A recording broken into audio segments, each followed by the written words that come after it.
Курс накіроўваецца па маршруце нумар 35. Плошча Савецкая.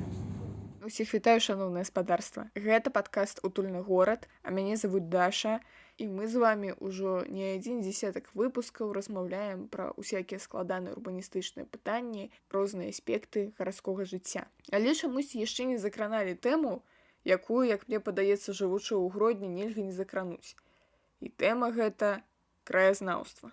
Ведаеце, гродзенскія краязнаўцы — гэта тое ж самае, што ў іншых гарадах, напэўна, рок-зоркі. Ніхто не карыстаецца такой папулярнасцю, ні пра кого так часта не пішуць артыкулы, ніхто не выдае такую колькасць, божа даруй, кантэнту, тут і пасты ў Фэйсбуку, і свой блог пра гісторыю, і кніжкі, і інтэрв'ю, і акцыі, і творчыя сустрэчы. Я ўсё яшчэ кажу ў цяперашнім часе, але зразумела, што маецца на ўвазе, як яно было да 20-го года і крышку пасля 20-го, таму што ёсць некаторае адчуванне, што ўсё гэтае жыццё ў Гродні быццам бы застыла. Але ці застыла зусім? Вось у гэтым выпуску мы і будзем разбірацца. А памятаеце, як усё ж такі весела было назіраць за спадарамі рок-зоркамі-краязнаўцамі? Памятаеце, напрыклад, такога Яўгена Снаревскага, чалавека-містыфікацыя, пра якога ніхто дакладна не ведае, хто ён, як выглядае, дзе жыве, але ён рэгулярна піша пасты ў сваім Фэйсбуку пра гісторыю Гродна і нават выдае кніжкі. І нават прыходзіць на інтэрв'ю, праўда, са змененым голасам.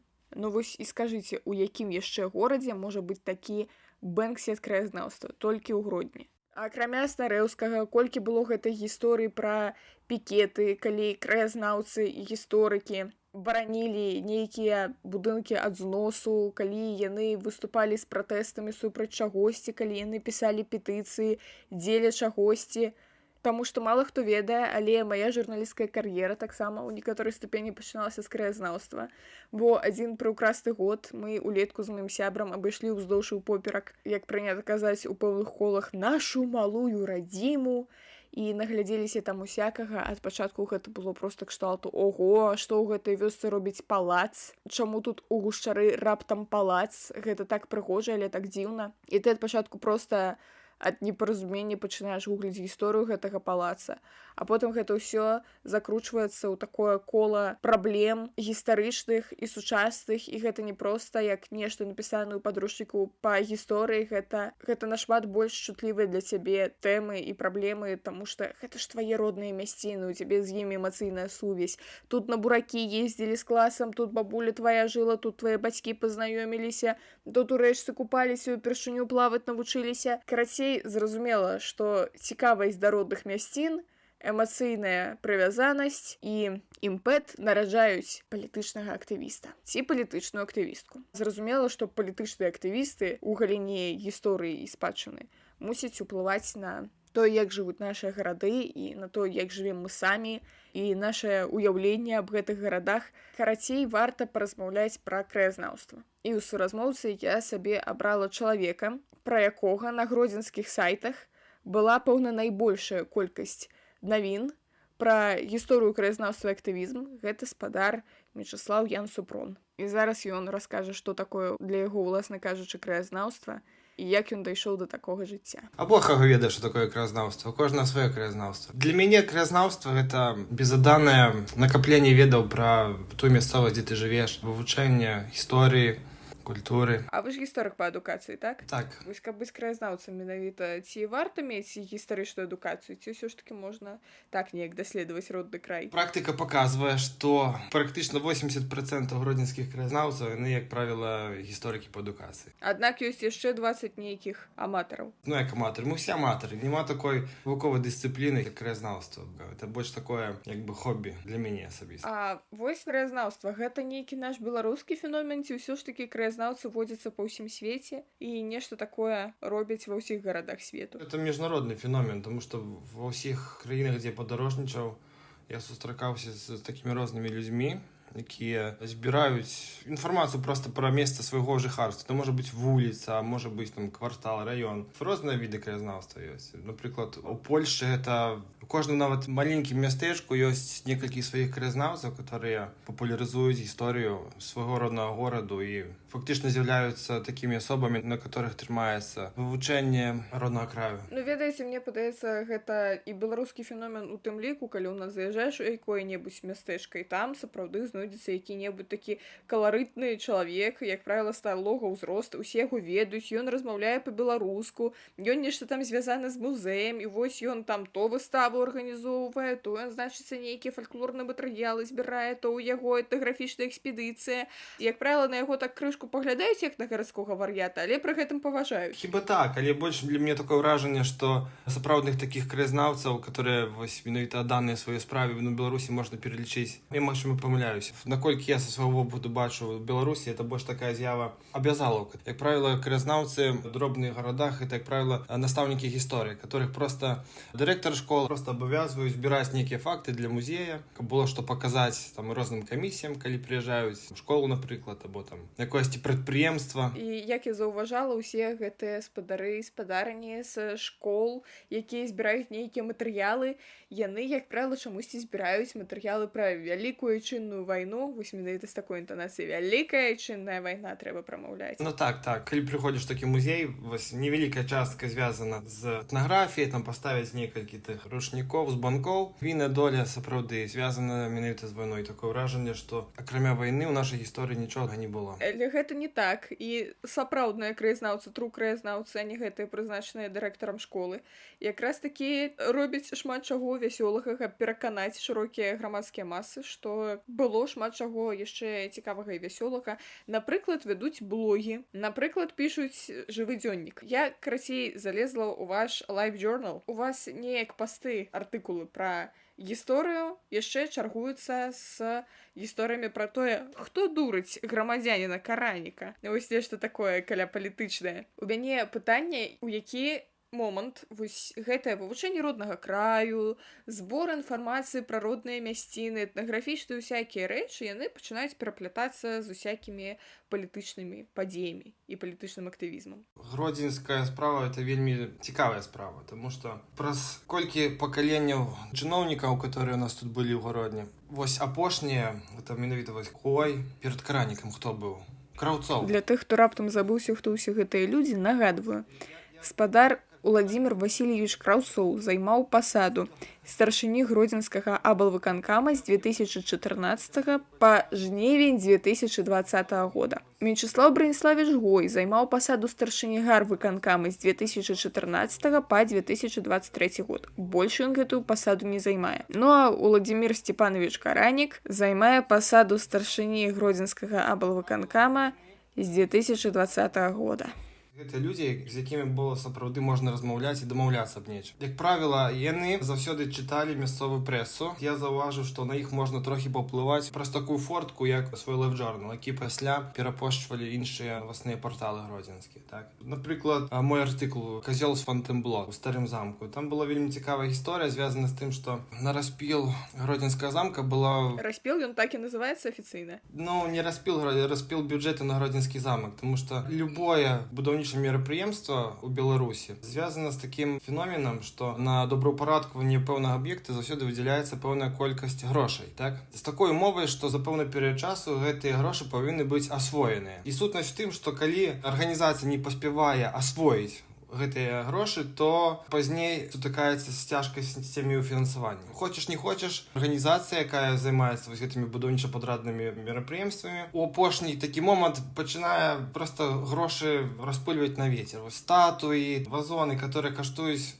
мільёны рублёў. І ў Гродні была такая вось пры рэканструкцыі першай чаргі вялікая сума грошай была затрачана на вось гэтыя разбяныя фантазійныя фігуры, такія, напрыклад, як там парталы, вось такія з разнога каменю, якіх там папросту ніколі не існавала і былі выдуманыя архітэктарамі з громадзян праект. І самае, што цікавае, сярод гэтых фігур была дакладная копія казла з замка Фонтенбло ў Францыі. Што цікава, гэты казёл Фонтенбло размяшчаўся ў пакоі французскага караля, дзе ён займаўся любоўнымі ўцехамі. І що цікаво, это козла з Фонтебло повісили спочатку десь там у Гродзенському замку таким відочним місцем, але після десь перевісили туди далеко, в очі не мозолило. А які у вас, звичайно, у вёсцы былі козлы, хочацца запытацца? Так, козел бы оказался не просто, а золотый. И коштует некалькі мільёнаў рублёў. І што, і пасля гэтага артыкула сапраўды адбыліся нейкія змены, прыхавалі козла? Я не ведаю, якія там змены адбыліся. Склалася ўражанне, што словы просто потрапілі па прызначанню в вуха, а тады ўжо каранік, тады каранік быў, так. Як вам падаецца, гэты феномен, калі яго папярэднік і ўвогуле спадар Краўцоў і спадар Гой, яны сябе паводзілі нечым падобна да дэмакратычных палітыкаў. У тым сэнсе, што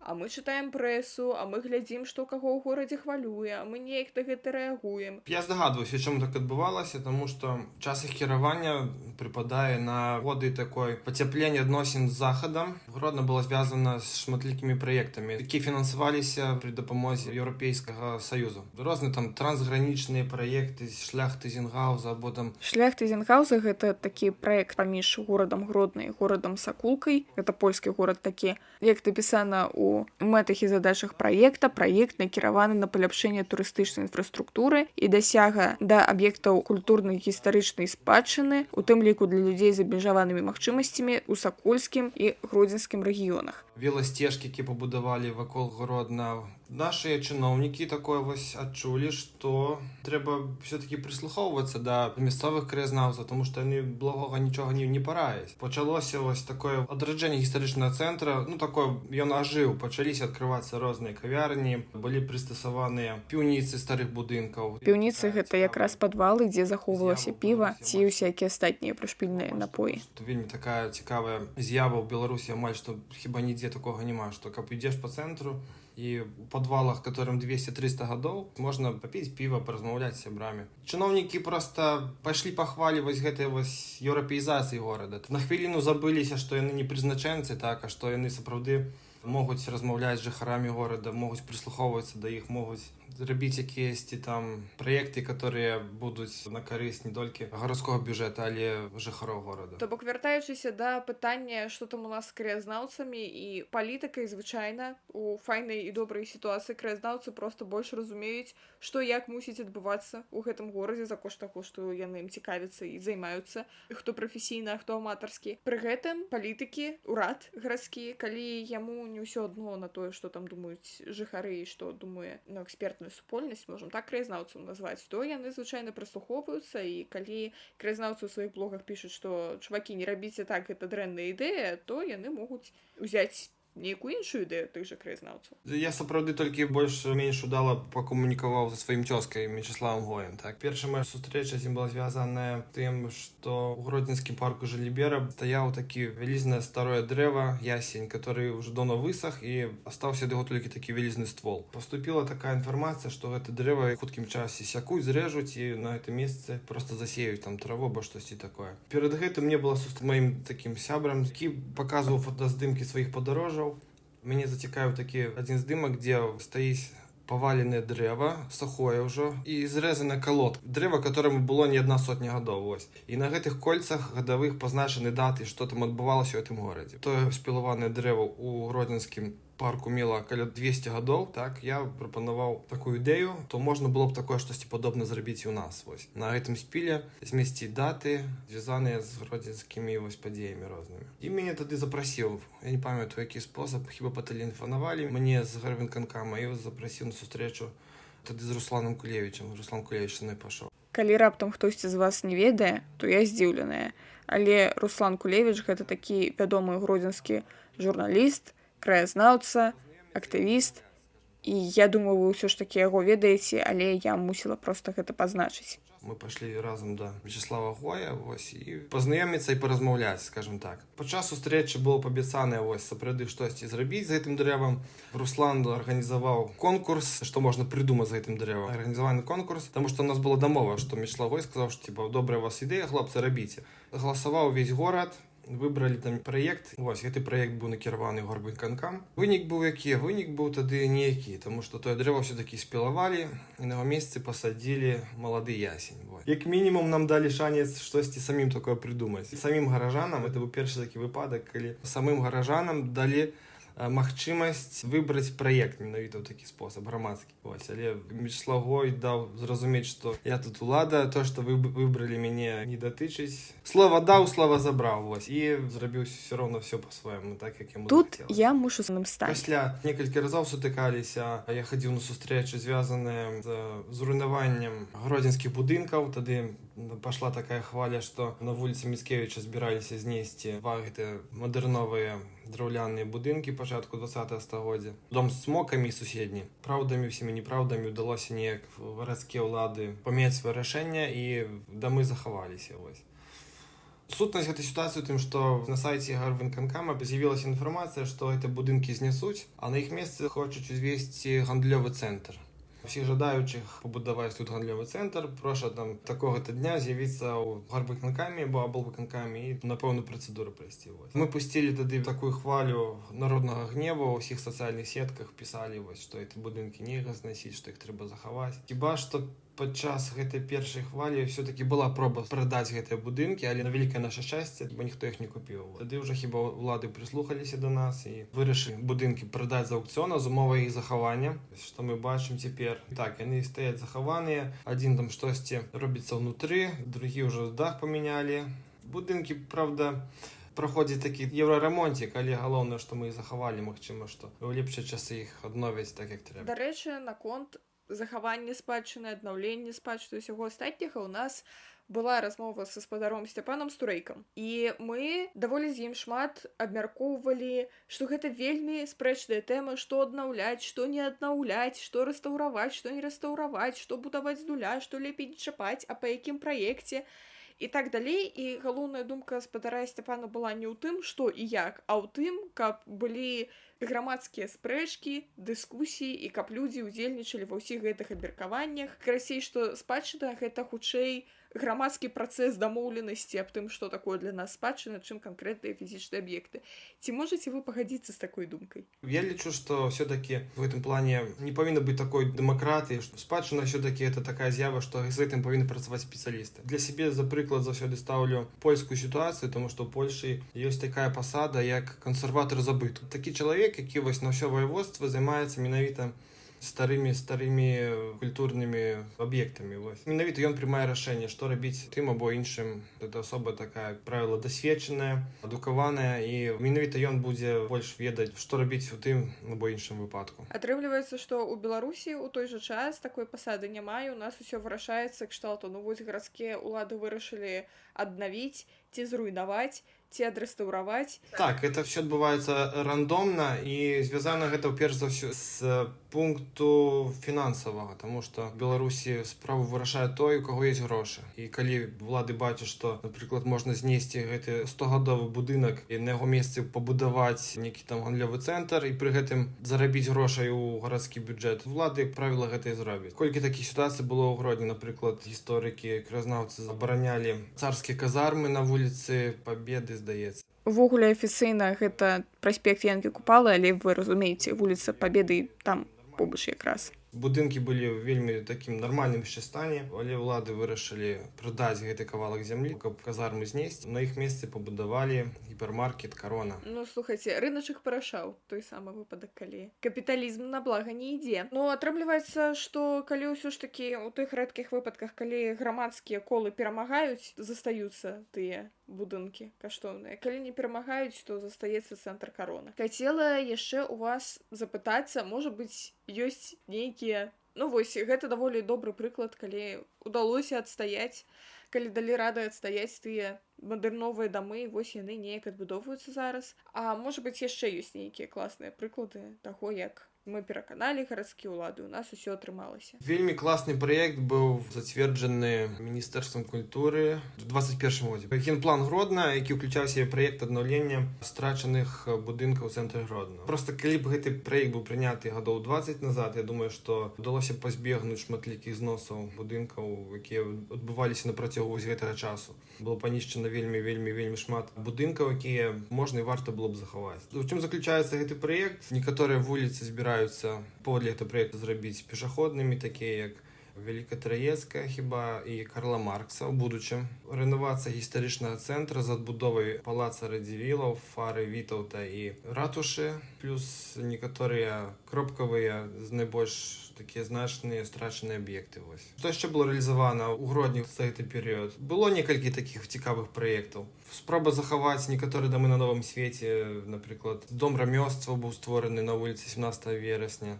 Нічого такого сур'ёзнага, просто кропкавыя такія моманты. Глядзіце, які парадокс, быццам бы мы ў рамках праекта плануем адбудаваць фару Вітаўта, адбудаваць палац, адбудаваць тое гэтае, а з іншага боку у нас спадар Сямашка і кампанія узводзяць чарговы будынак, ад якога плачуць горкімі слязьмі археолагі і грамадская супольнасць. І як мы патлумачым гэта, адной рукой добрыя справы робім, а другой не вельмі добрыя. Ну, ведаць, тут справа густаў, таму што, напрыклад, мы тут як больш такія дасведчаныя люди. Для нас это все варварство. Бізнесовец у самом цэнтры горада. На месцы стаяла гістарычная забудова, узводзіць будынка ў стылі Дыснейленд. Для нас гэта варварство. А, напрыклад, усе мои знаёмыя, которые в этом недосведчаны, просто ў захапленні, вау, які прыгожы файны будынак. Я на 100% упэўнены, што большая частка чыноўнікаў і гарадскіх абывацеляў, яны з пазітывам адносяцца да падобных аб'ектаў. Гэтае пытанне пра тое, што дэмакратыя, яна-то, канешне, файная, але калі вырашаць на нейкіх грамадскіх... Я менавіта і кажу, што такія справы это не справа дэмакраты. Тут павінна быць цвёрдая рука. Тым павінен займацца спецыяліст. Хацела яшчэ запытацца вас якраз да пытання гэтых густаў, як па вашым меркаванні, як вы адчувалі